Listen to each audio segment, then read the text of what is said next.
Assalamualaikum warahmatullahi wabarakatuh. Waalaikumsalam. Alhamdulillahi rabbil alamin. Assalatu wassalamu ala al-asrafil anbiya'i wal mursalin wa ala alihi wa ashabihi ajmain. Ashhadu an la ilaha illallah wa ashhadu anna Muhammadan abduhu wa rasuluh.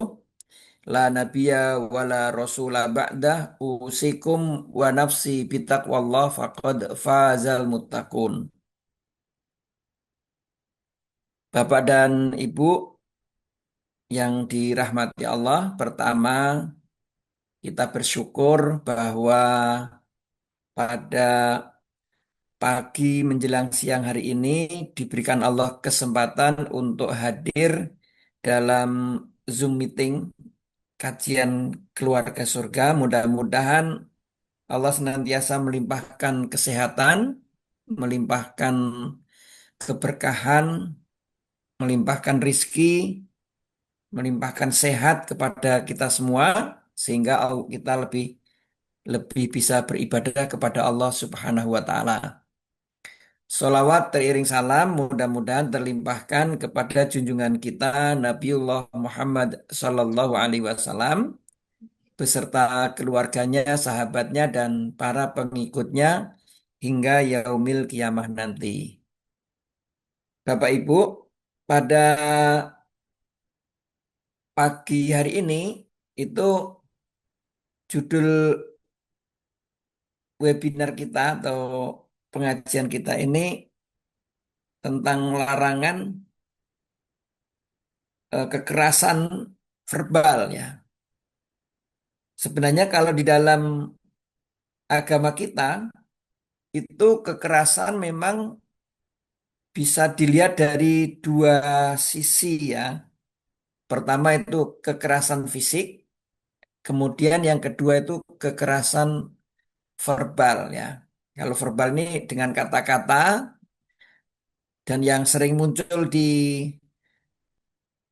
televisi atau di media sosial itu biasanya kekerasan fisik ya yang sering muncul. Tapi sebenarnya sama-sama dilarang yaitu kekerasan eh, verbal itu.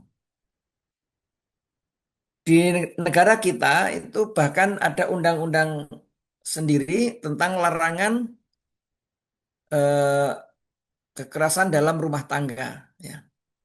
Dilarang betul. Maka pada kesempatan kali ini saya akan mulai dulu tentang apakah ada di dalam Al-Quran atau dalam Sunnah Nabi Shallallahu Alaihi Wasallam tentang hal-hal yang seperti ini. Pertama, Bapak Ibu, kita akan mulai dari surat An-Nisa ayat 19. Surat An-Nisa ayat 19. Allah Subhanahu wa taala berfirman, A'udzu billahi minasyaitonir rajim. Bismillahirrahmanirrahim. Wa ashiruhunna bil ma'ruf. Dan pergaulilah istrimu dan pergaulilah Tapi dan orang bergaulah dulu dengan mereka ya, dengan dia kan istri-istrimu secara baik dia, ya. dia pakai jiwa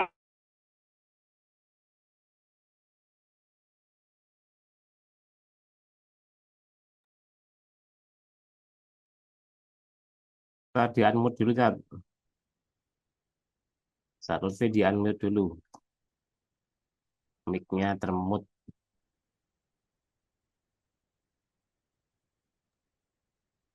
Dah. Oke, mohon maaf Bapak Ibu kepencet. Nah, dalam ayat ini Allah memerintahkan kita untuk berlaku baik ya, berbudi baik kepada pasangan kita atau bersikap baik terhadap pasangan kita, bukan melakukan kekerasan. Ini surat An-Nisa ayat eh, 19. Kemudian yang kedua yaitu Surat Ali Imran ayat 159. Surat Ali Imran ayat 159. Allah Subhanahu wa taala berfirman, "Fabima rahmatin minallahi lintalahum." Ya. Maka disebabkan rahmat Allah lah kamu bisa bersikap lemah lembut terhadap mereka. Nah, dari dua ayat ini, saya ulangi, ayat yang ke Ali Imran 159 ini itu menyebutkan kelembutan adalah kunci keberhasilan dalam membangun rumah tangga. Artinya, yang sering membuat ketidakberhasilan atau yang sering membuat kegagalan dalam rumah tangga itu tentu bersikap kasar atau bersikap keras terhadap keluarganya. Nah, di dalam di dalam apa namanya kaidah usul fikih, Bapak Ibu, itu ada namanya memahami fahmul mukhalafah ya. Memahami sebuah teks itu dengan cara berbalik ya. Misalnya kalau dalam Al-Qur'an tentang perintah berbakti kepada orang tua itu berarti mengandung makna larangan durhaka kepada orang tua gitu. Jadi kalau kalau ada perintah berbakti kepada orang tua itu berarti ada larangan berbuat durhaka terhadap orang tua. Sama dengan ini ayat dua ayat yang tadi surat An-Nisa ayat 19 dan surat Ali Imran ayat 159. Kalau ada perintah berlemah lembut kepada istri atau kepada keluarga, maka di sana mengandung makna juga larangan berlaku kasar kepada mereka. Ini dalil yang digunakan oleh para ulama kita eh, untuk menjadikan dalil tentang larangan berbuat kekerasan terhadap keluarganya. Kemudian dalam hadis Nabi Shallallahu Alaihi Wasallam, nah ini dalam hadis Nabi Shallallahu Alaihi Wasallam, misalnya dalam riwayat Imam At-Tirmidzi, ya, Rasulullah Shallallahu Alaihi Wasallam beliau bersabda, khairukum khairukum li ahlikum wa ana khairukum li ahli. Jadi Nabi Shallallahu Alaihi Wasallam beliau bersabda, sebaik-baik kamu adalah orang yang paling baik kepada keluarganya. Dan aku adalah orang yang paling baik karena aku paling baik dalam keluargaku. Ini artinya Nabi sekaligus eh, mencontohkan kepada kita ucapan beliau dibuktikan dengan perbuatan Nabi Shallallahu Alaihi Wasallam. Dalam hadis lain, misalnya di dalam eh, riwayat Muslim, Rasulullah Shallallahu Alaihi Wasallam, Bapak dan Ibu, bersabda, janganlah wala tabaghadu, janganlah kalian saling membenci, ya, janganlah kalian saling marah-marah, ya. Jika kamu tidak menyukai sifatnya, ada sesuatu yang tidak kamu sukai dari istrimu, pasanganmu, maka Allah akan mendatangkan sesuatu yang kamu sukai dari sifat yang lainnya. Ini cara cara kita ibu bapak kalau sedang jengkel sama keluarga itu, kalau kamu lihat yang buruk pada istrimu, coba kamu lihat pada sisi yang lain gitu. Karena pasti setiap sesuatu itu memiliki kelebihan. Jadi bapak dan ibu kalau mendapati misalnya kok satu hal ini kurang menyenangkan, coba carikan yang lain. Nah, kemudian Ibu Bapak yang dirahmati oleh Allah, sekarang yang ketiga tadi dari dalam Al-Quran, kemudian dari hadis, kemudian saya akan menukilkan yang ketiga Undang-Undang Nomor 23 Tahun 2004 tentang penghapusan KDRT.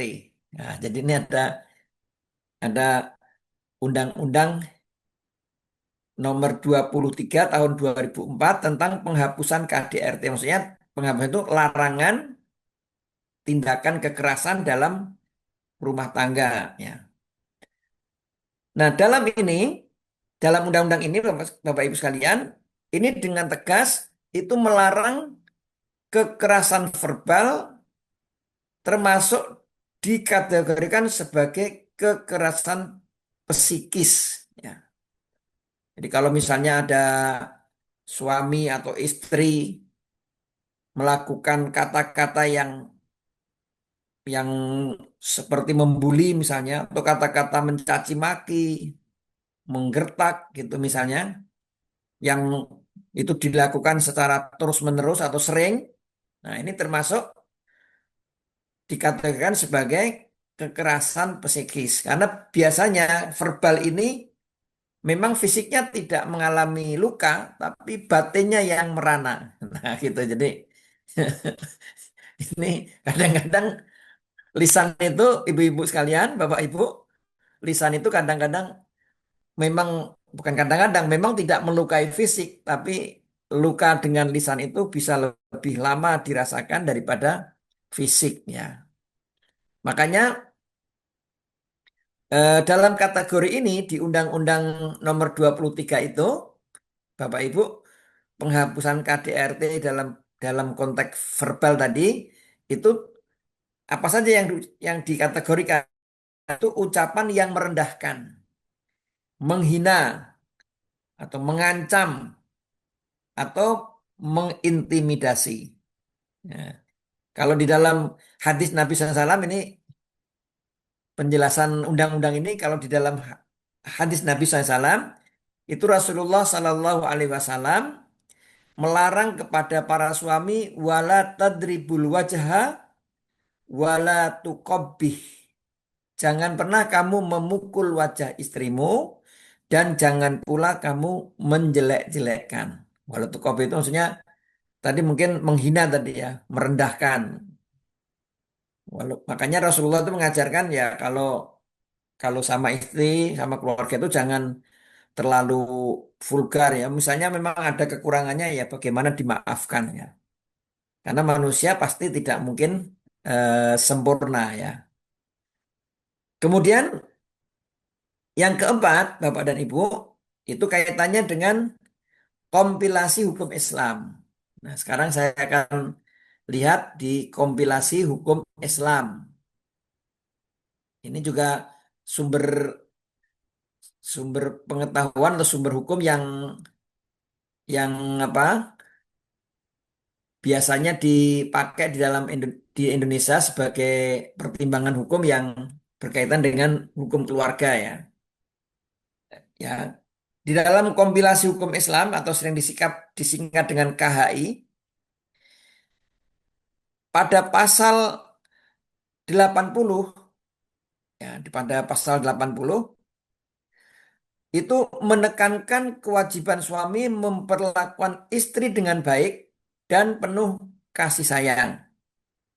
Nah, kemudian kekerasan verbal ini merupakan racun dalam rumah tangga yang bisa merusak harga diri pasangan, meretakkan ikatan batin, dan meretakkan ikatan batin. Oh, ini menyebutnya ngeri nih, racunnya dalam rumah tangga bisa merusak harga diri pasangan dan meretakkan ikatan batin. Jadi kalau hatinya yang sudah retak ini kan sulit ya. Mungkin memaafkan, wah jadi ini agak agak lebay dikit ini. Memaafkan bisa, tapi melupakan sulit. Waduh. Ini kalau hatinya sudah apa, ibu-ibu sekalian, kalau hatinya sudah retak ya. Hatinya kretek-kretek nanti Memaafkan sih bisa, tapi melupakan nggak bisa. Makanya di dalam Al-Quran tuh fa'fu anhum wastaghfir lahum wasyawirhum fil amri. Kalau ada yang nggak enak dalam pasangan kita ya dimaafkan dulu, dimohonkan ampun kepada Allah dan diajak musyawarah. Nah, kemudian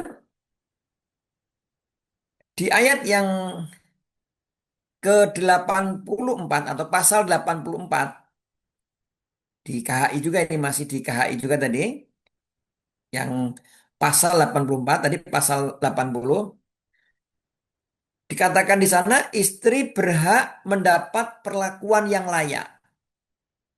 Jadi istri itu berhak mendapat perlakuan yang layak dan tidak boleh disakiti baik lahir ataupun batin. Ini kalau bapak-bapak, ini untuk suaminya, untuk istrinya gitu. Kalau istri ya tentu juga harus memperhatikan itu ya.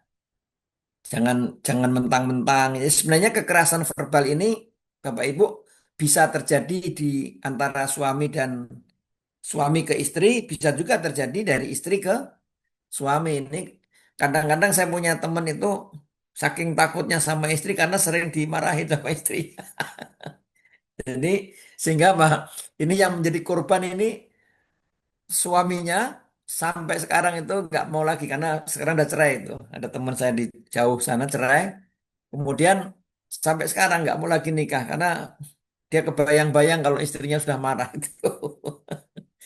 Jadi, jadi ternyata yang menjadi korban kekerasan verbal itu bukan hanya istri tapi juga bisa menimpa kepada suami. Nah, ini Bapak dan Ibu yang dirahmati Allah. Kemudian, Ibu dan Bapak sekalian, saya akan menukilkan beberapa nasihat para ulama kita tentang ini ya, tentang larangan bersikap kasar atau kekerasan dalam bentuk verbal ataupun nonverbal ya. Yang pertama, saya akan nukilkan penjelasan Imam Al-Ghazali.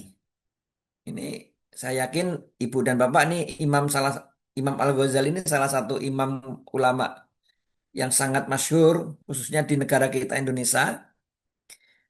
Beliau menyebutkan di dalam kitab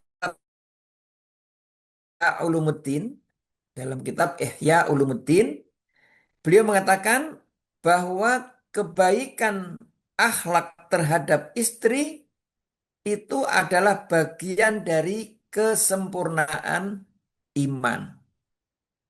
Jadi kalau ada suami yang memiliki akhlak yang baik kepada istrinya, itu menandakan bahwa itu tanda dari tanda-tanda kesempurnaan iman.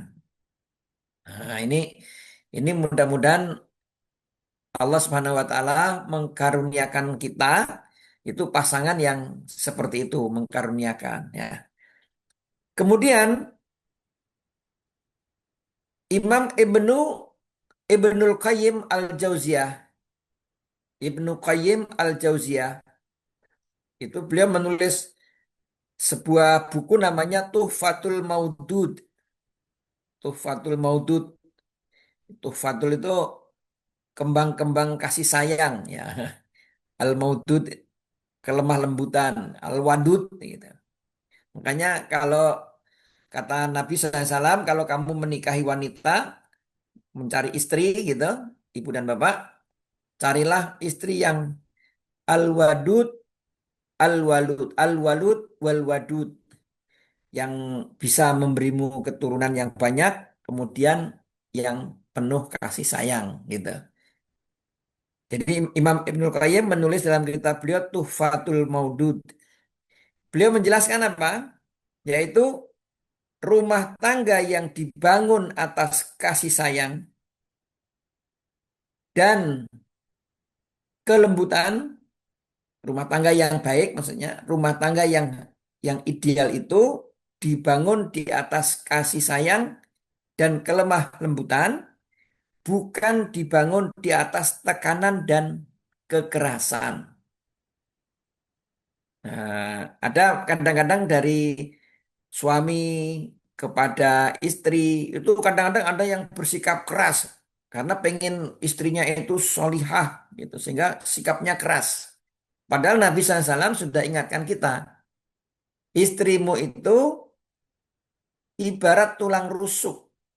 Ya, kalau kamu biarkan dia akan tetap bengkok dan kalau kamu paksa dia akan patah. Nah, jadi ini kalau para suami tentu ya dilihat ya jangan terlalu keras juga tidak boleh lemah gitu. Maksudnya mengingatkan supaya istri kita berada di atas jalur yang benar gitu, di atas apa namanya? Di atas al-haq, di atas Islam, di atas adab, di atas perilaku yang terpuji. Nah, tapi Nabi ingatkan jangan kamu keras sehingga dia patah, jangan kamu juga lemah banget sehingga eh, dia akan terus tetap bengkok ya.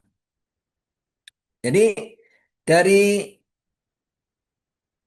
perkataan para ulama ini, nah, dari para penjelasan dua ulama yang saya sebutkan tadi itu, sebenarnya para ulama kita, Bapak dan Ibu, itu sepakat bahwa kata-kata yang kasar, kata-kata yang menyakitkan itu adalah salah satu dari bentuk kezaliman. Jadi kata-kata kasar itu atau kata-kata yang menyakitkan itu salah satu dari bentuk kezaliman. Dan setiap kezaliman itu akan mendatangkan pertanggungjawaban nanti di akhirat.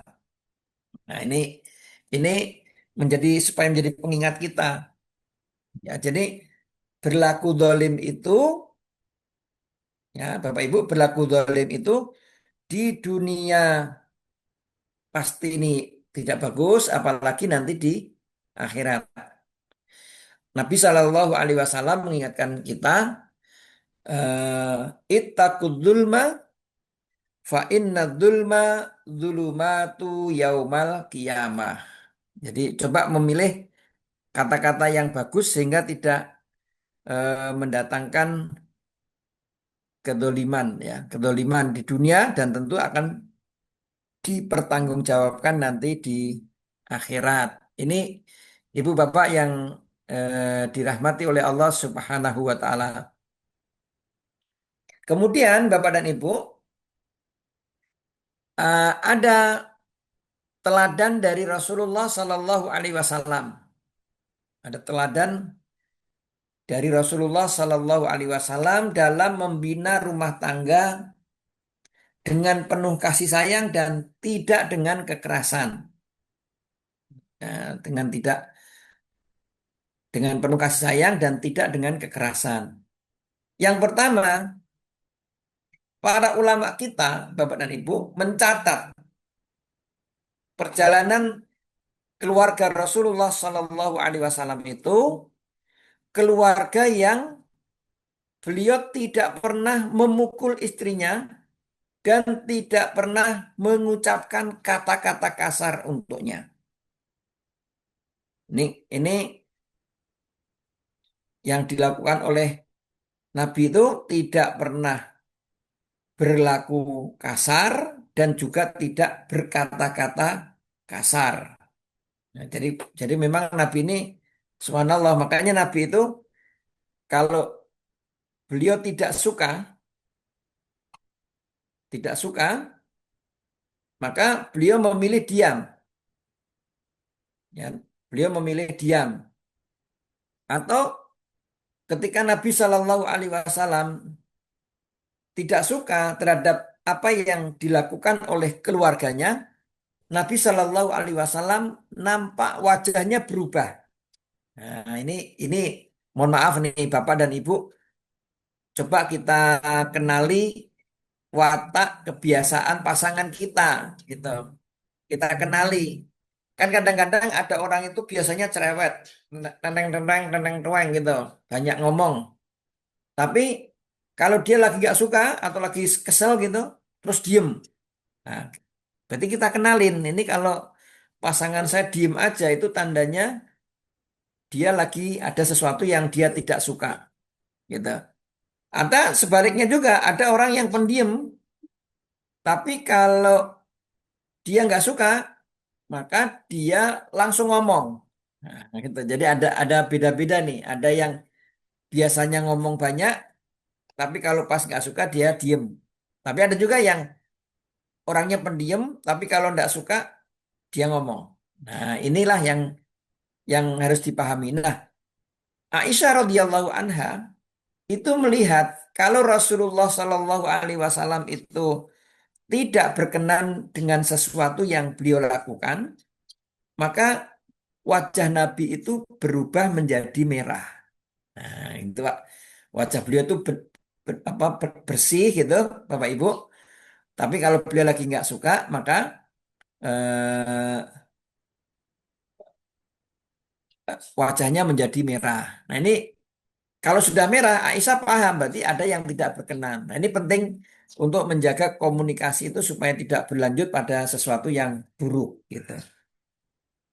Kemudian Rasulullah SAW beliau memanggil istrinya atau keluarganya itu dengan panggilan yang membuat hati istrinya senang. Nah, jadi adalah dalam keluarga itu mungkin panggilan-panggilan sayang gitu. Sehingga nanti di apa bisa dilihat kalau misalnya orang itu biasanya manggilnya mesra kok sekarang nggak mesra, ini ada apa nih? Nah, gitu. Ini ini supaya apa? Supaya kita bisa bisa mengantisipasi persoalan itu dari sejak dini mungkin ya, sedini mungkin. Jangan sampai sudah terlalu dalam, terlalu dalam tapi tidak bisa apa namanya, tidak bisa mengendalikannya. Kemudian Bapak dan Ibu,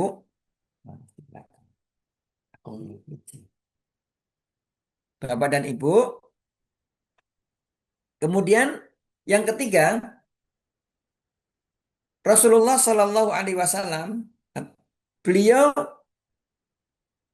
orang yang sangat mampu bersabar dan diam ketika menghadapi istrinya yang sedang yang marah ya. Jadi kalau istrinya lagi merajuk gitu, nah, Nabi tahu caranya nih supaya nggak merajuk itu seperti apa. Tentu kalau dibalik yang sering merajuk itu istri atau suami.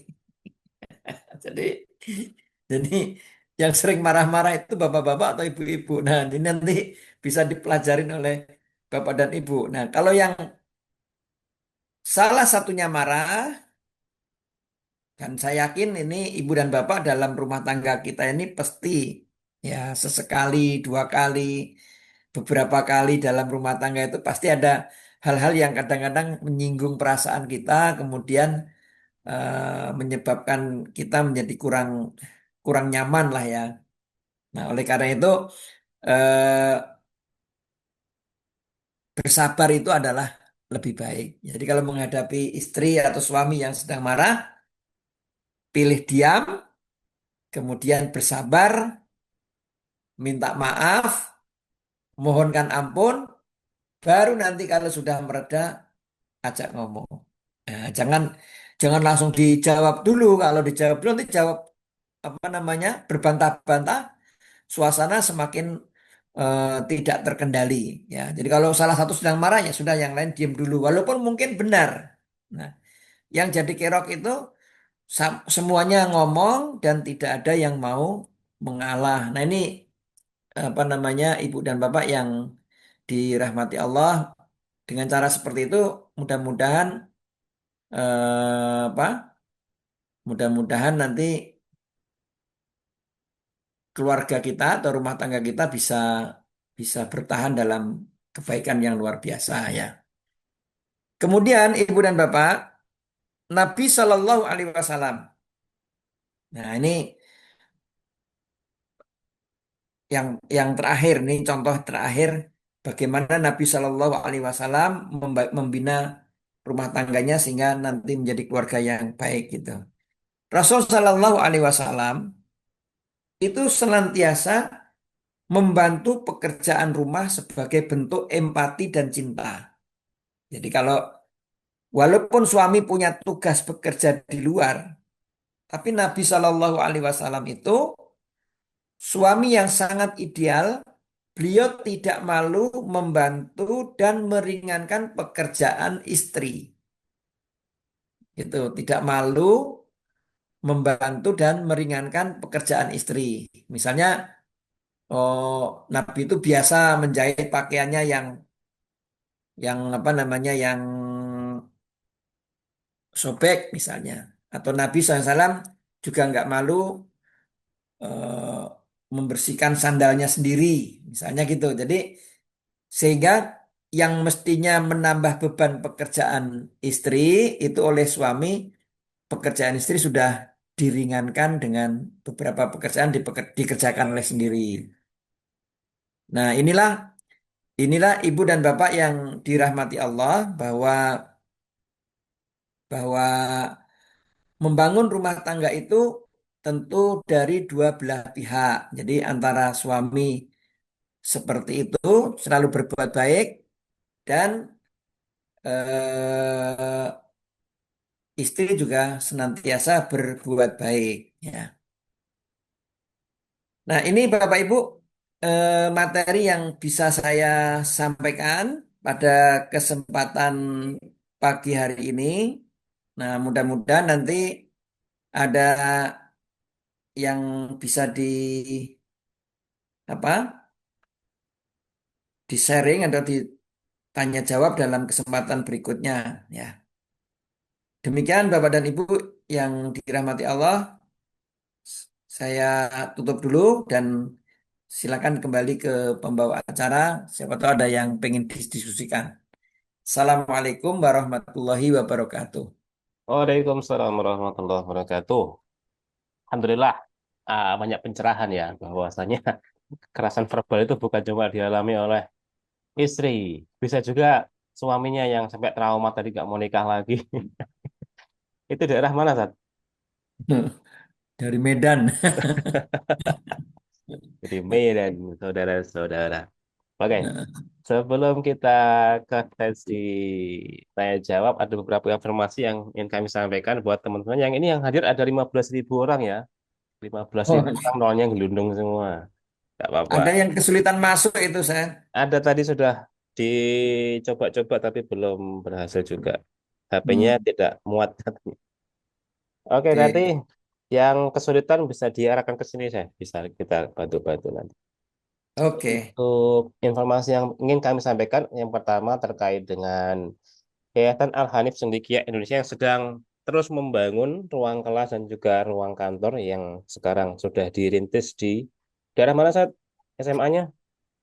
Ketunjung, Wai Ketunjung Kedaton Kalianda. eh, di Kalianda di Waiketunjung itu sedang proses pembangunan gedung utama dan juga ruang kelas. Jadi buat bapak-bapak ibu yang sedang sedang apa namanya hartanya sedang menganggur, silakan bisa disedekahkan kepada Ustaz Lutfi untuk dijadikan sebagai amal jariah pembangunan pondok pesantren seperti itu. Dan juga yang kedua, pendaftaran SMP dan SMA sudah dimulai di Al-Hanif menerima mahasiswa yang mukim maupun yang tidak mukim.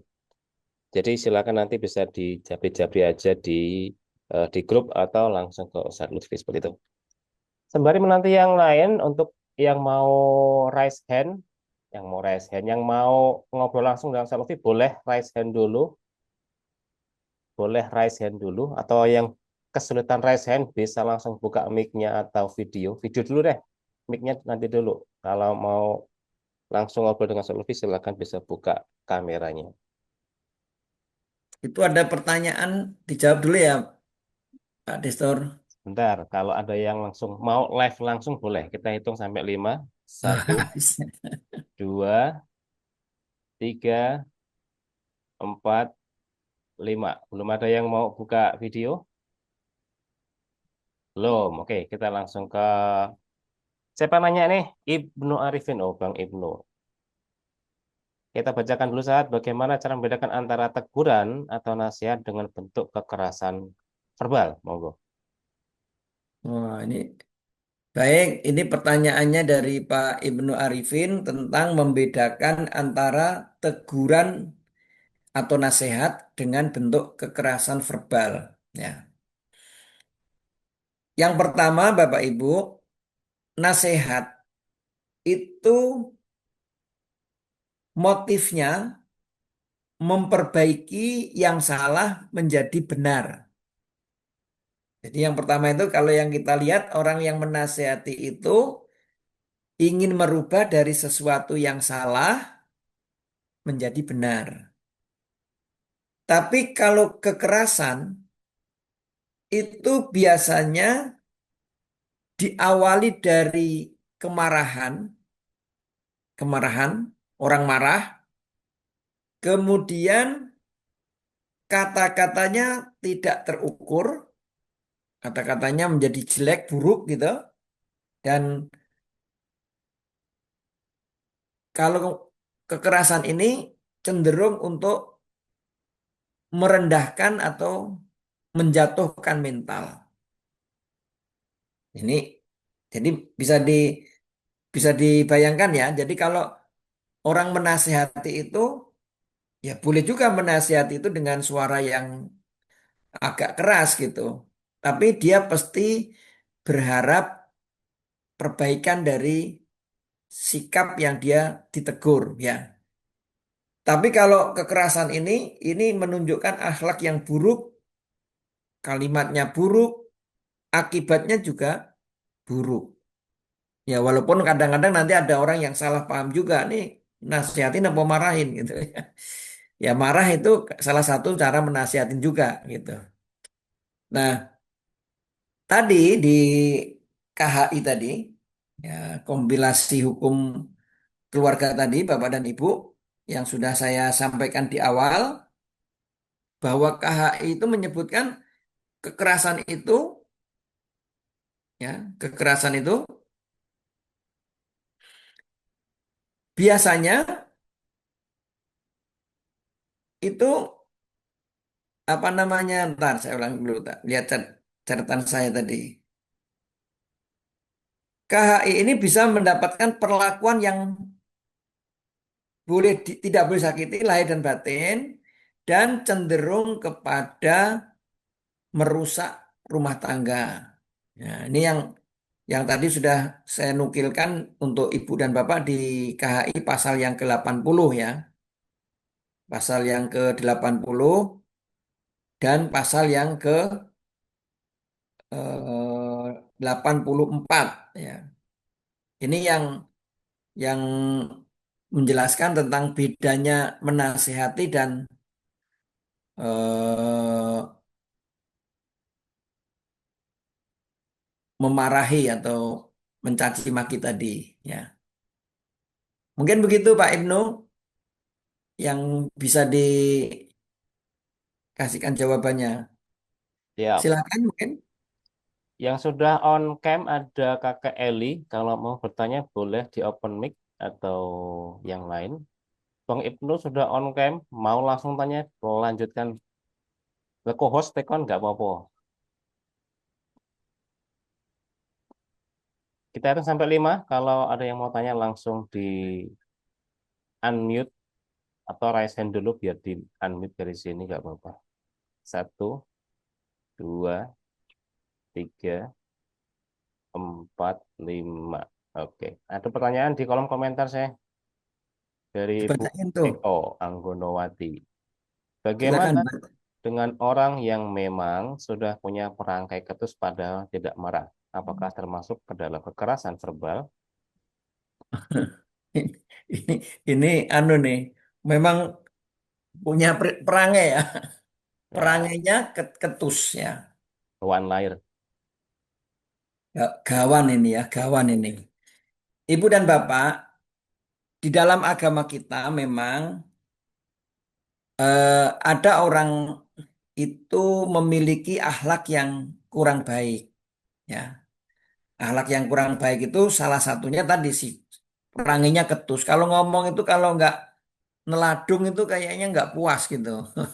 Jadi ditanya satu tapi neladungnya berkali-kali. Nah ini memang kaitannya dengan akhlak. Nah tentu Bapak Ibu kalau orang itu sering berbicara yang seperti itu tentu nanti ujung-ujungnya juga akan ke apa kekerasan verbal gitu. Nah oleh karena itu setiap kita dan mudah-mudahan ini salah satu upaya kita mengadakan webinar keluarga ini kan juga pengen apa namanya merubah perilaku yang memang kurang kurang bagus ya. Kan kalau ada orang yang ngomong tuh kasar, kalau ngomong kasar ini kan bawaan saya. Ya bawaan itu kan bisa dilatih. Jadi dan ibu dan bapak bisa dilatih bagaimana berbicara yang lebih santun, lebih lebih bisa diterima oleh pasangan kita gitu. Jangan sampai dia ngerasa nggak apa-apa ya, tapi kan orang lain ngerasain itu. Yang diteladung itu yang kerasa. Jadi oleh karena itu ya harus diperbaiki. Ya, diperbaiki. Walaupun itu memang watak itu kadang-kadang sulit untuk di apa namanya tanpa disengaja ya, tapi harus diperbaiki lah intinya ya. Oke, silakan. Baik, untuk yang lain, jika masih ada pertanyaan, ingin bertanya Ayo, live, Ustaz. monggo. Ya, silakan, silakan. Em, Biasanya kita sering gitu, Ustaz. Ada orang tua itu yang kalau mungkin mungkin latah ya sebenarnya ya. Kalau kemudian ngelihat anaknya itu dalam tanda kutip mungkin nakal gitu atau tidak sesuai dengan eh, permintaan orang tua gitu. Nah, dia biasanya mengucapkan kata-kata, jangan le, anu, eh, ya goblok atau gimana gitu misalkan. Sesuatu hal kata-kata yang mungkin buruk gitu, Ustaz. Nah, itu mungkin itu termasuk ke kekerasan verbal atau bukan itu, Zat?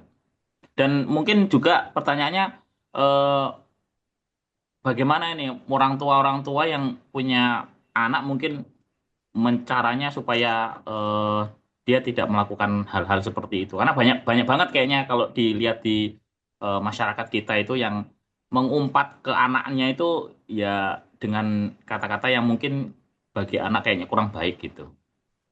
Ya. Jadi Bapak dan Ibu, perkataan itu menggambarkan kepribadian kita. Jadi saya ulangi ya, perkataan kita itu adalah menggambarkan kepribadian kita. Jadi kalau misalnya kita ini terbiasa ngomong kasar, itu kan menunjukkan pribadi kita yang kasar. Kalau omongan kita itu dengan menggunakan nama-nama isi kebun binatang, itu kan juga merupakan gambaran dari kepribadian kita. Oleh karena itu, ya tentu tidak dibenarkan kalau kita misalnya menegur anaknya, tapi dengan kalimat yang buruk. Nah, kalimat yang buruk atau kata-kata kita secara umum itu kan doa. Misalnya tadi mengatakan anaknya sendiri, dasar kue go, misalnya gitu ya. Go tambah blok gitu. Itu kan sebenarnya doa, gitu doa. Ucapan kita itu bagian dari doa. Saya pernah menegur seorang ibu-ibu itu ngelihat anaknya manjat-manjat pohon. Nah, manjat-manjat pohon. Kan sebenarnya kalau ada anak manjat pohon itu kan ada positifnya, ada bahayanya gitu. Kalau positifnya berarti ya paling tidak kita bisa melihat anak ini sehat. Jadi kalau anak kita ini, Bapak dan Ibu aktif, apalagi masih balita itu, kalau dia aktif itu kan tanda sehat. Kalau dia nggak aktif itu kan nyekukruk misalnya, itu kan tanda anak kita sakit. Nah, sehat naik-naik pohon gitu. Ya, sebenarnya tinggal bahasa kita yang dirubah dikit. Misalnya suruh hati-hati, kalau sudah cukup suruh turun gitu. Tapi ada yang kadang-kadang kita nggak pakai kalimat yang kurang bagus. Misalnya nanti kalau kamu jatuh kakimu pengkor misalnya. Nah kan subhanallah ini kan doa ini.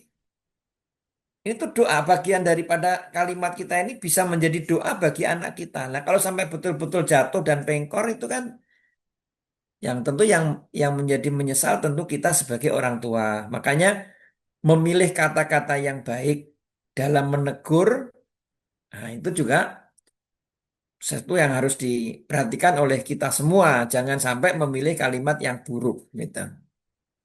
Nah, seperti itu, Mas. Jadi jangan sampai, wah, ini saya kan negur anak saya, tapi kalimatnya tidak bagus. Dan itu, mohon maaf, apa yang dilihat oleh anak kita, apa yang dilihat oleh keluarga kita, pasangan kita itu nanti biasanya akan menjadi contoh.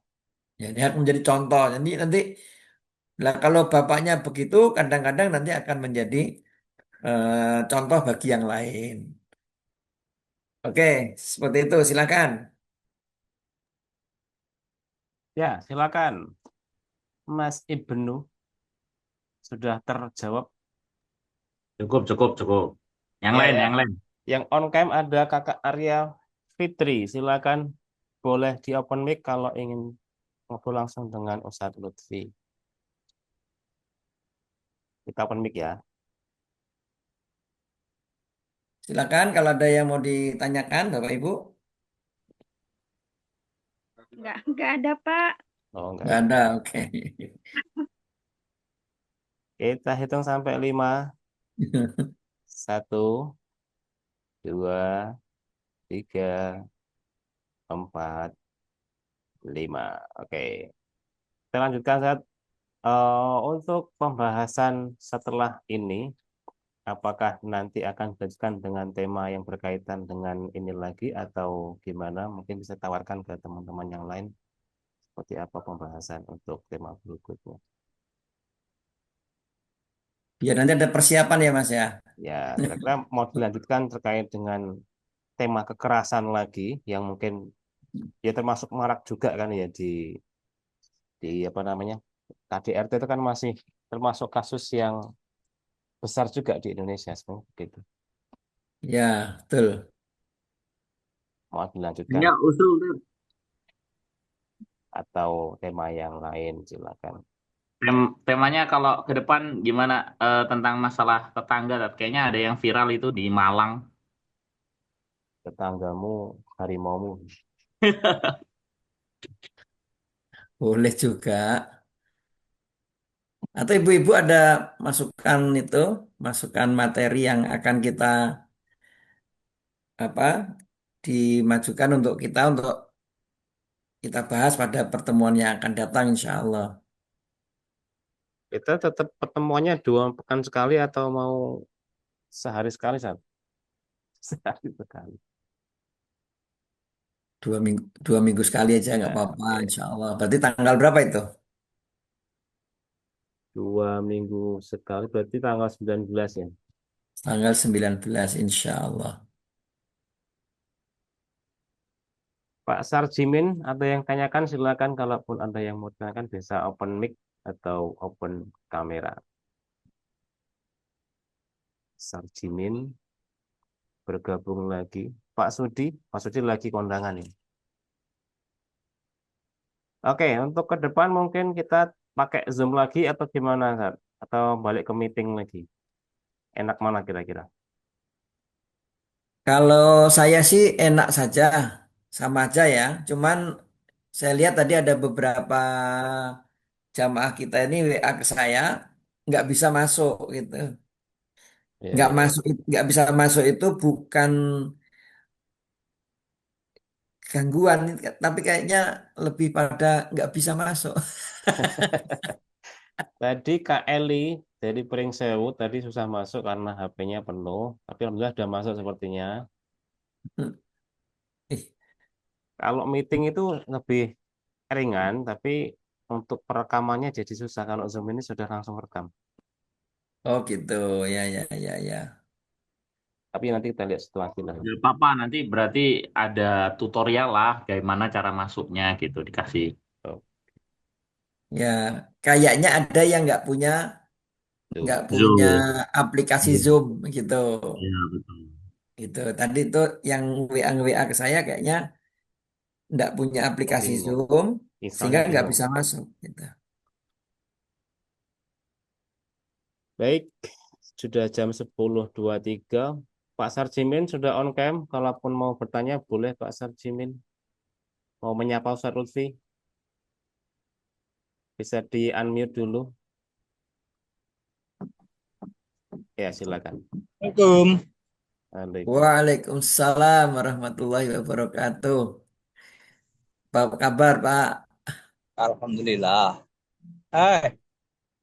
Ustadz, mendatang Wais, bahas ekonomi syariah sih Ustadz. gimana? Bahas ekonomi syariah. Insya Allah, insya Allah. Nanti akan sampai. Wah, ini Pak Sarbin Bandar Lampung ini ya. Iya. Masya Allah. Ahlan wa sahlan. Kayaknya udah lama bener kayaknya Ini atasnya loh, supaya nggak ada ketemu, cahaya. nggak ketemu ini. Bahas elektronik gitu kan. Siap, Pak? Alhamdulillah. Alhamdulillah. Nge, nge, nge, nge. Kalau Masih di... anak-anak itu kebanyakan di pondok Ustadz. Hah? Kebanyakan di pondok anak-anak itu. Jadi kan kurang interaksi di rumah. Ah. Kadang-kadang nggak pulang itu kayak nggak tahu kerjaan malah Ustadz. Oh gitu. Gimana? Diajarin itu nyoldernya. Kan Pak Sadimin punya Bapaknya keterampilan itu. sibuk di bengkel, ibunya sibuk di toko. Emang nggak mau dibantuin. Iya, iya. Itu itu kayaknya perlu ditambahin Apa keterampilan. motivasi waktu di pondok itu loh, Ustaz? Dimotivasi untuk ini ya, untuk kreatif ya. Iya, soalnya gini, ngadepin masa depan itu kan ya memang nggak harus kayak orang tuanya, tapi harus siap ngadepin ngadepin pertempuran dunia nyata gitu loh. Ya, ya, ya. Masukannya dicatat. Masukannya dicatat, insya Allah. Oke. Mungkin ada yang lain, Pak Ustadz? Pak Destur? Cukup gitu ya, ya Ustaz ya. Tutup Oke, ya ini oke. sampai Ya, saya. siap. Ya, ya, ya. Saya tahu itu sambil nyolder gitu. Kelihatan. Tetap Ya, istiqomah dengan soldernya. jadi kalau mau sekolah nanti di Al-Hanif aja, Pak. Siap untuk dididik masalah adab kepada orang tuanya dan bagaimana harus berpikir kritis ke depan seperti itu ya. Ada Insya Allah. pertanyaan saat dari Kakak Eli Suhayati dari Pringsewu, tapi lewat WA nih. Ya, silahkan. Apakah kesalahan istri harus disampaikan ke suami? Martin. Ini Martin. masih ngetik lagi nih. Apakah kesalahan Martin. istri harus Kosong. disampaikan ke Ya. suami? Kira-kira gimana? Apakah harus sampaikan atau enggak? Contohnya gimana itu? Kesalahan istri harus disampaikan ke suami. Masih ngetik lagi nih, masih menanti ketikannya nih. Oh gitu. Mungkin kesulitan mau komen di situ. Ya, ditunggu dulu. Ya, buat yang lain, jika ingin bertanya boleh langsung open mic. Tanpa open kan nggak apa-apa, open mic juga boleh. Untuk yang mau ngetik juga boleh di kolom komentar.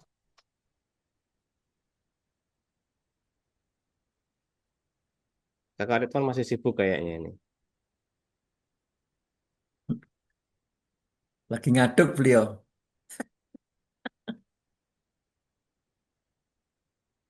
Oke, ini ada tambahannya nih. Apakah kesalahan istri harus disampaikan ke suami? Misalkan kesalahan pernah menyalahi perasaan, berprasangka buruk, atau yang lainnya. Bagaimana, Kak? Harus minta maaf gitu ya.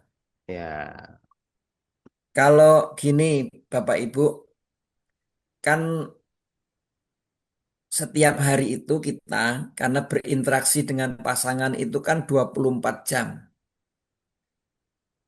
Suami istri itu kan berinteraksi 24 jam, siang malam. Kadang-kadang ada yang apa namanya sengaja berbuat salah.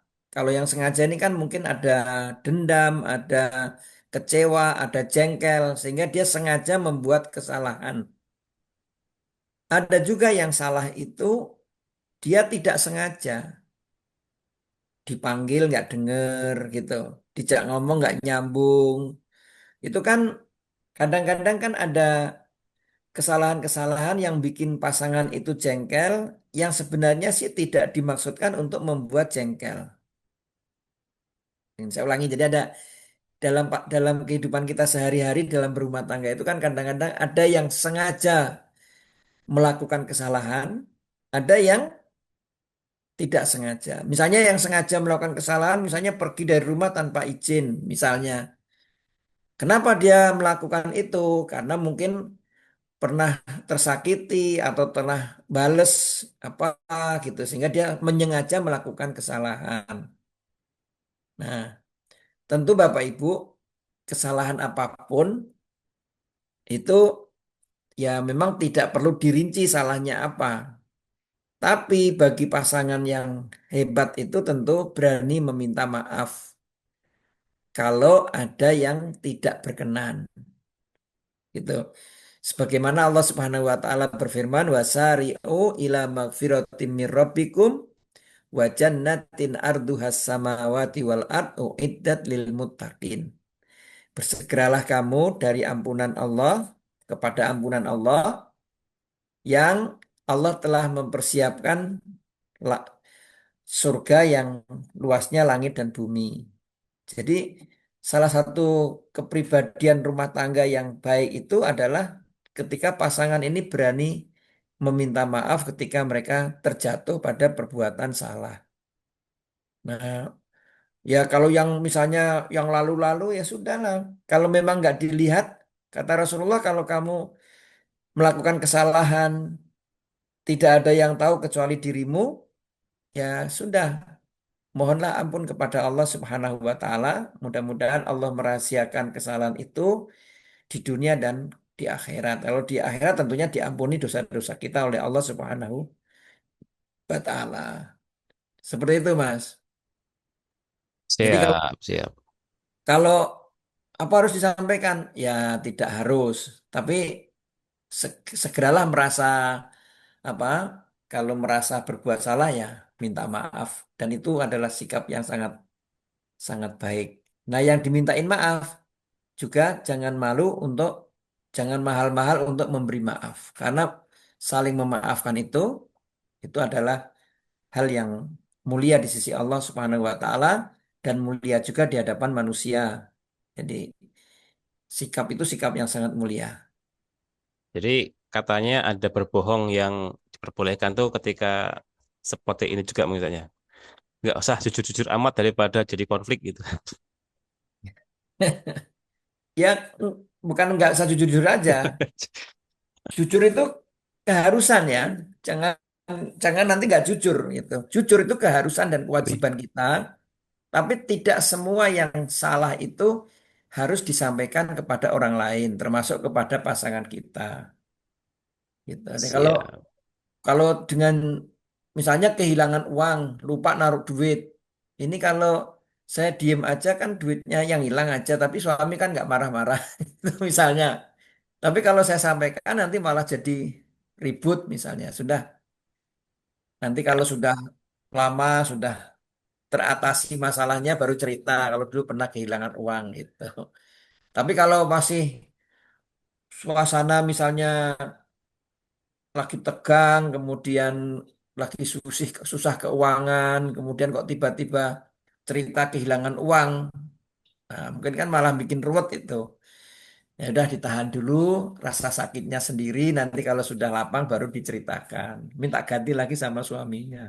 Ya, ini ada yang baru bergabung, Pak Ali Nurdin. Kalau mau langsung ngobrol juga boleh, Pak Ali Nurdin bisa open mic saja. Itu ada Kita yang ada nanya lewat. pertanyaan ya. Mm-mm. Kita bacakan dulu dari Ibu Arya Fitria. Mau tanya Pak Ustadz, apa orang yang beda agama itu sudah dianggap sah dalam perkawinan, misalnya yang satu Islam dan yang satu agama Kristen? Seperti Hmm. apa? Baik, Bapak Ibu ini tentang perbedaan agama, perkawinan beda agama. Kalau dalam fikih Islam, Ibu dan Bapak, pertama tidak sah perkawinan beda agama. Nah, tidak sah perkawinan beda agama. Kecuali begini, nanti ada pengecualiannya. Kalau laki-laki Muslim itu tidak boleh menikah dengan wanita kafir. Sebaliknya wanita muslimah tidak boleh menikah dengan laki-laki kafir. Itu nomor satu.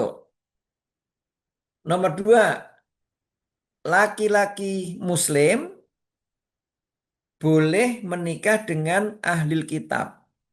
Ahli kitab di sini itu termasuk Kristen.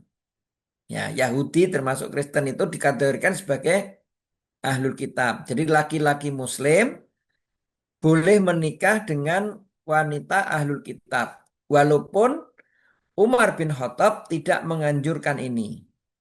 Dan saya juga sependapat dengan pendapat Umar bin Khattab karena ini eh, bisa membahayakan agamanya untuk ke depan. Ketiga, yang kedua tadi tidak berlaku kebalikannya. Wanita muslimah kawin dengan laki-laki ahlul kitab, tidak boleh. Jadi kalau yang nomor satu, muslim harus dengan muslimah, kafir tidak boleh menikah dengan laki-laki muslim atau sebaliknya. Tapi kalau ahlul kitab, laki-laki muslim boleh menikah dengan wanita ahlul kitab, tapi wanita muslimah tidak boleh menikah dengan laki-laki ahlul kitab. Yang ketiga, yang ketiga, ibu bapak yang ketiga, kalau dua-duanya menikah dalam keadaan kafir, dua-duanya waktu nikah itu sama-sama belum Islam. Lalu salah satunya masuk Islam, maka pernikahannya batal, seperti nomor satu tadi. Nah, jika dalam masa idah, jika dalam masa idah, katakan 3 bulan itu yang belum Islam tadi masuk Islam, maka para ulama sepakat pernikahannya dilanjutkan yang lama.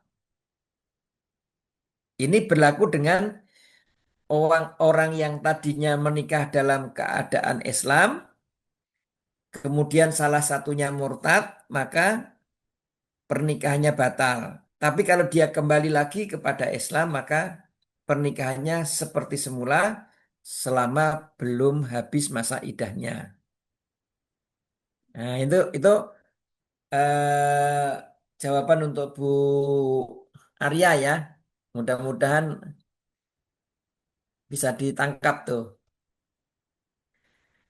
Ada lagi, Ada Pak? saat dari WA. Jadi buat kakak-kakaknya yang mau tanya lewat WA boleh juga. Mungkin ngetiknya lebih enak di WA gitu ya. Bentar, aku bacakan. Ini Oke. lanjutan yang tadi. Lanjutan yang pertanyaan soal apa istri yang apakah menyampaikan kepada suami tadi. Bu Ini Eli ya. oke. Soal yang tadi kesalahan istri tadi apakah harus disampaikan ke suami? Itu jika tidak disampaikan, apakah ada tuntutan lagi di akhirat seperti itu? Ya tentu gini, kesalahan itu kan kalau ada dua kesalahan. Kesalahan pertama kesalahan kepada Allah, artinya dia berbuat dosa kepada Allah. Kemudian yang kedua ada kesalahan yang kaitannya dengan hak Adam. Jadi ada dosa yang kaitannya kepada Allah, ada dosa yang kaitannya dengan hak Adam. Maksudnya hak Adam itu sesama manusia. Nah, kalau itu kaitannya dengan hak suami, ya tentu dikembalikan apa yang dia lakukan. Tapi kalau kaitannya dosa kepada Allah, ya tentu cukup dia melakukan istighfar kepada Allah Subhanahu wa taala. Nah, gitu. Ya, Kalau hak Adam itu misalnya lagi gini, kalau ada orang mencuri, itu yang lebih gampang ya, mencuri, maka ya harus dikembalikan barang yang dicurinya. Gitu. Jadi kalau urusannya hak Allah, berarti kita memperbanyak istighfar. Gitu. Jadi mana yang dikategorikan kesalahan yang mana? Kalau kesalahan yang nomor satu ya tentu dikembalikan haknya yang dia dolimi atau dia sakiti gitu. Seperti itu, Bu Eli. Ya,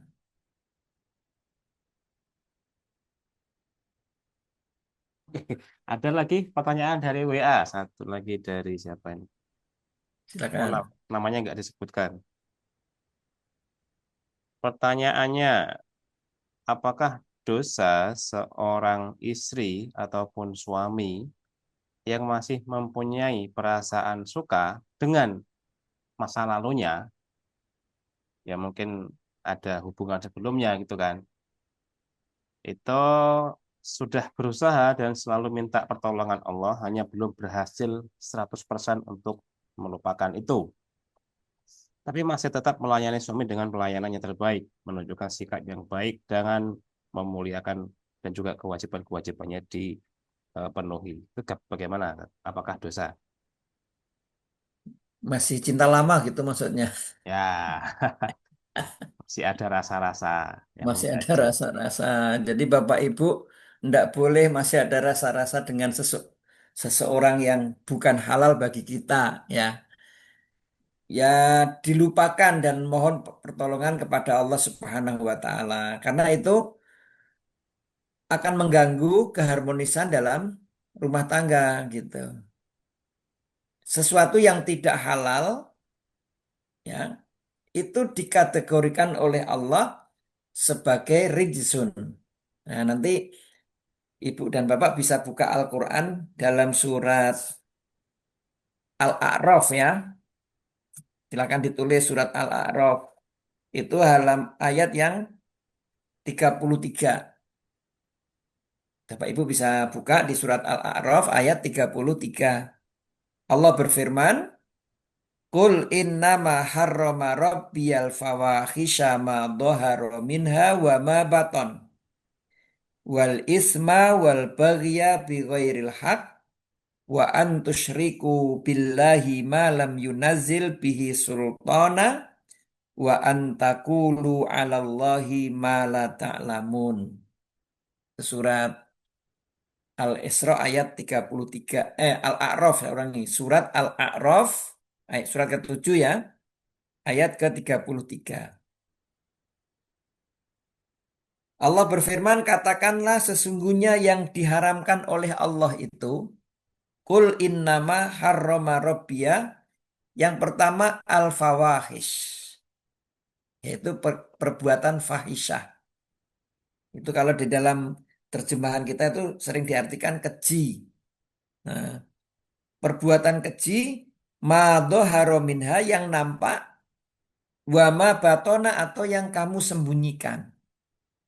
Nah, perbuatan keji itu ibu dan bapak itu para ulama kita menjelaskan dosa keji itu kaitannya dengan dosa lawan jenis. Nah, dosa terhadap lawan jenis. Misalnya eh, ada banyak orang yang memandangi wanita yang tidak halal baginya itu zina, namanya zina mata. Orang yang memegang-megang anggota badan wanita yang tidak halal baginya itu juga zina anggota badan. Kalau hatinya merasa nyaman dengan orang lain itu juga disebut zina hati. Apa yang dinampakkan dan apa yang disembunyikan. Dia kagum pada laki-laki lain atau laki-laki kagum kepada perempuan lain sampai mengganggu dan lain-lain mengganggu pikirannya. Itu namanya fahisyah. Nah, fahisyah itu yang sesungguhnya atau fahisyah yang sesungguhnya atau perbuatan keji yang sebesar-besarnya itu nanti kalau dibuktikan dengan kelamin. Itu namanya zina dohir gitu. Jadi ya kalau memang itu bukan hak kita yang halal ya dilupakan, tidak boleh diingat-ingat. Tapi susah Ustaz. Ya susah, tapi harus dilupakan karena itu sesuatu yang tidak halal. Nah, gitu Ibu dan Bapak yang dirahmati Allah. Jadi Allah tegaskan, sesungguhnya yang Allah haramkan itu adalah perbuatan keji yang nampak olehnya dan yang tidak nampak.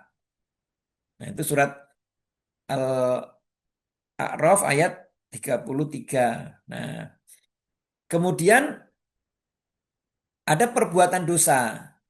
Nah, kalau perbuatan dosa ini dalam ayat ini itu Imam Ibnu Katsir itu menjelaskan perbuatan dosa yang dimaksudkan itu dosa yang dikerjakan oleh dirinya sendiri, tidak ada kaitannya dengan orang lain. Itu misalnya orang itu mengulur-ulur waktu sholat sampai waktunya habis itu dia sholat juga. Nah, itu dosa namanya. Nanti kalau perbuatan yang melampaui batas, wal baghya, melampaui batas itu perbuatan dosa tapi menyebabkan kedoliman pada diri orang lain. Merampok, merampok itu ya dia dosa dan juga menyakiti orang lain, mendolimi orang lain. Orang korupsi misalnya itu dikategorikan dengan perbuatan al-baghyu. Nah, gitu. Kalau orang malas-malas itu dosa, dosa untuk dirinya sendiri, al-ism. Jadi kalau fahisyah itu kaitannya dosa yang disebabkan oleh lawan pasangan, wal ism itu dosa yang akibatnya untuk dirinya sendiri, wal baghya itu dosa yang bisa menyebabkan menyebabkan kedoliman akibatnya kepada orang lain. Wa an tusyriku billah. Yang keempat itu mempersekutukan Allah dengan tanpa mengikuti ilmu. Dan yang terakhir itu wa antakulu 'alallahi ma la ta'lamun, mengatakan sesuatu tanpa dasar ilmu. Nah, itu 5 dosa yang disebutkan oleh Allah di dalam surat Al-A'raf ayat ke-33. Gitu. Jadi, Ustadz saya sudah nikah dengan laki-laki lain, tapi saya selalu terbayang-bayang sama laki-laki itu. Aduh, ya nggak boleh. Nggak boleh itu. Itu yang termasuk yang dikategorikan tadi, perbuatan dosa fahisyah tadi. Fawahis tadi. Gitu Pak Destur jawabannya.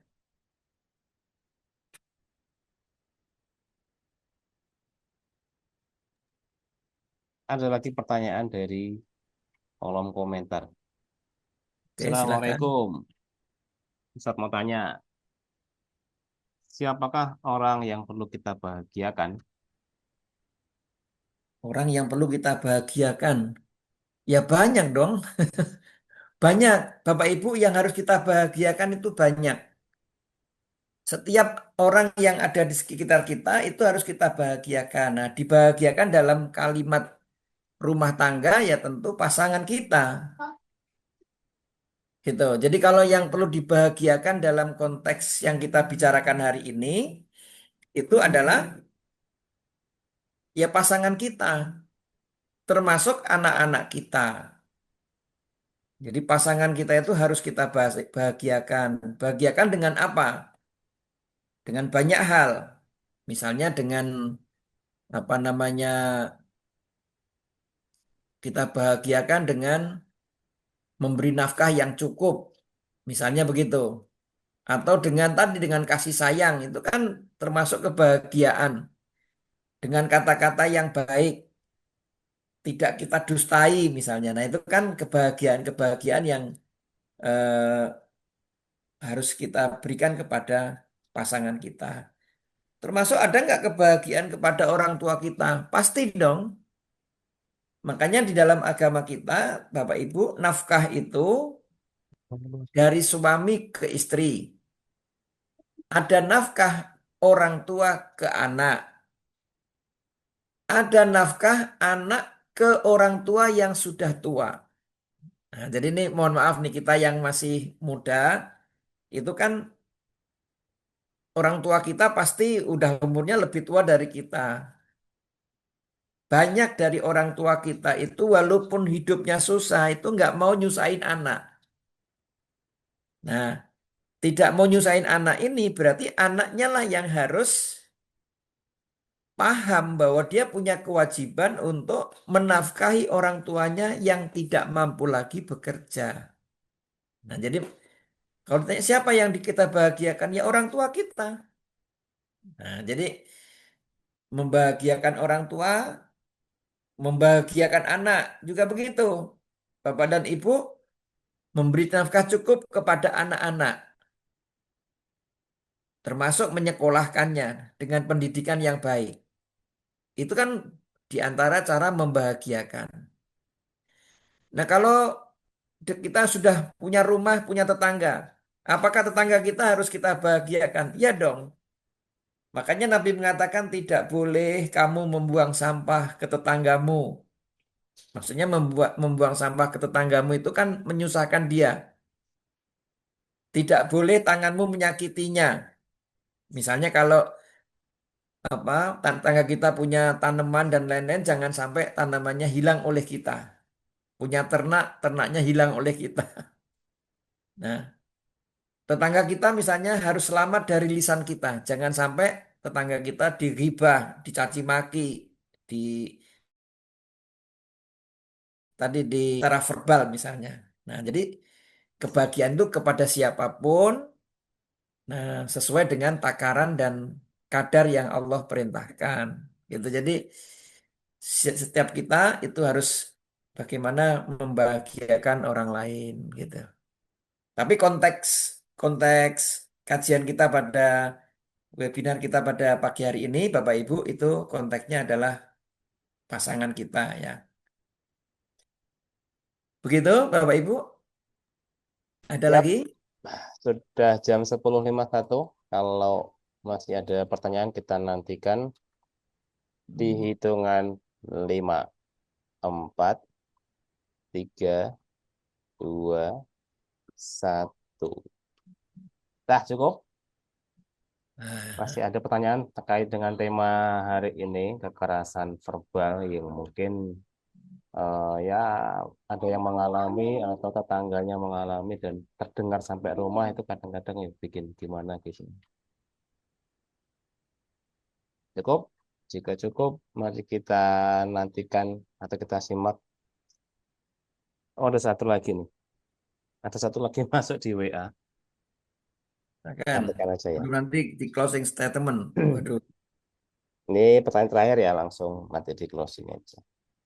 Apakah kita harus izin dengan memberi uang dari gaji kita sendiri, maksudnya dari istri sendiri punya gaji, itu apakah harus izin ke suami untuk memberikan uang seperti itu?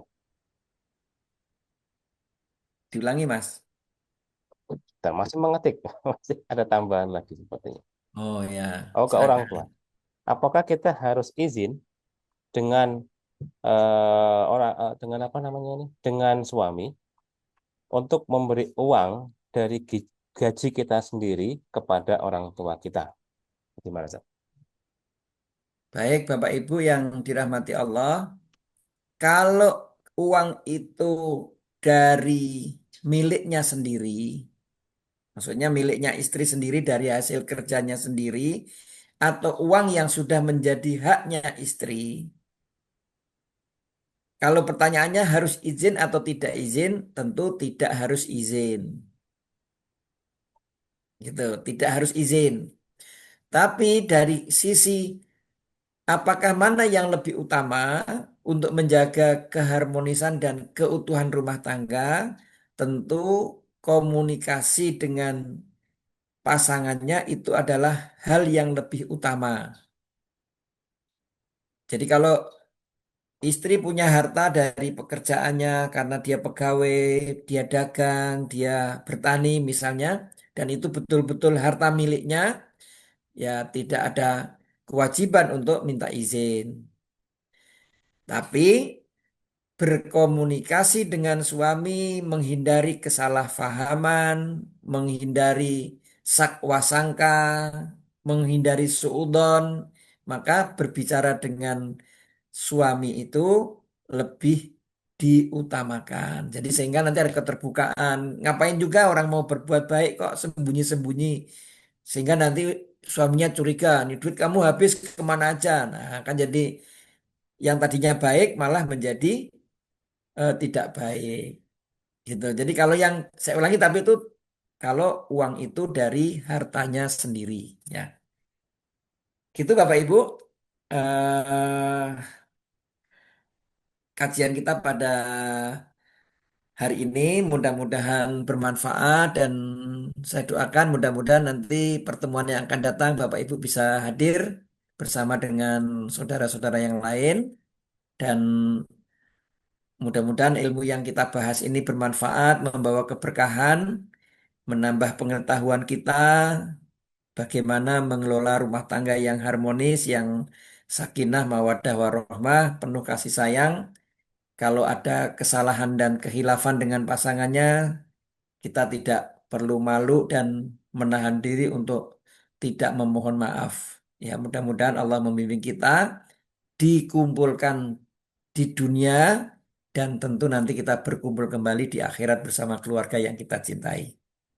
Demikian dari saya, aku qouli hadza astaghfirullah li wa lakum. Wassalamualaikum warahmatullahi wabarakatuh.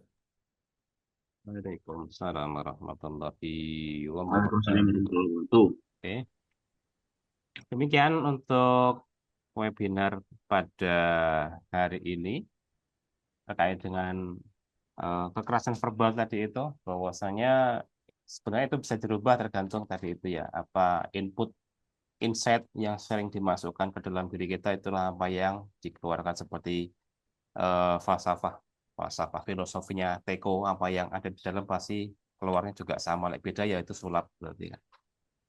Terus eh, beberapa hal yang perlu kami sampaikan, bahwasannya untuk webinar kita itu 2 pekan sekali. Berarti kalau pekan ini sudah kita webinar di pekan pertama, nanti bertemu lagi di pekan ketiga tanggal berapa tuh? 17 ya kira-kira ya.